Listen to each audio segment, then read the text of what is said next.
theatre or specifically dance training and everything was fairly broad, and the focus was very much on the acting side of it. So what plays have you been in since you left the college? Since leaving college, I've done a bit of variety. I've done some Shakespeare. I did played Friar Lawrence in a show of Romeo and Juliet at the London Theatre in New Cross. After that, I was an ensemble member of a play at the Charing Cross Theatre, Grimm, a new musical.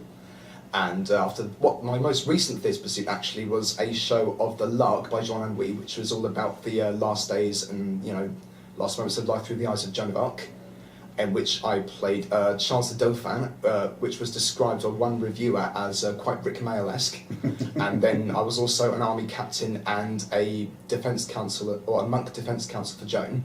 So it was, 3 different characters in that particular show, but all of which I enjoyed playing. And where was that put on? That was at the Rose Theatre in Backside, SE1. What kind of theatre is it? The theatre itself actually is quite interesting. It's an old archaeological site. It was only sort of dug up and resurfaced properly, so to speak, in roughly around the 80s. And the foundations are still in place, and they've sort of been kept that way under a reservoir of water for preservation reasons. The theatre itself, the stage itself, is sort of like a small platform, whereby you sit in the audience, you have the actors and the play in front of you, and behind that, you've got the reservoir with the foundations lit up with lighting. And it actually gives it a really nice atmosphere, and because it's so large in the sort of the back of the theatre, there's loads of reverberation for the voice, so it's great for raising your voice and making echoes, and great fun doing that. Is it near to the Globe? It's right round the corner from the Globe, actually. And is it contemporary with the Globe?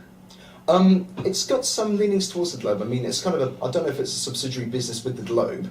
The Rose actually, historically, was actually a little bit older than the Globe. So it is the original London Elizabethan theatre. And tell me a little bit more about this Grimm that you were in. It's got nothing to do with Grimm's fairy tales, has it? No. The Grimm New Musical was actually a musical set in a kind of, was like a sort of semi-fantastical world, in which the Grim Reaper, personified in this case by a female actress, is taken.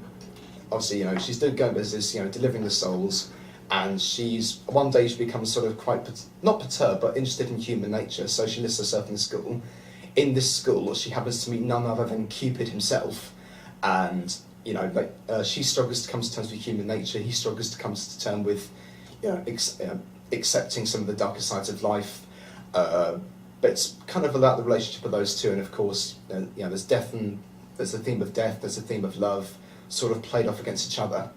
And my chief role as an ensemble member was as a dead ghoul who goes around taking people's souls. So it's good fun. Death and love. Woody Allen would love it. Okay, we're going to play your next track now.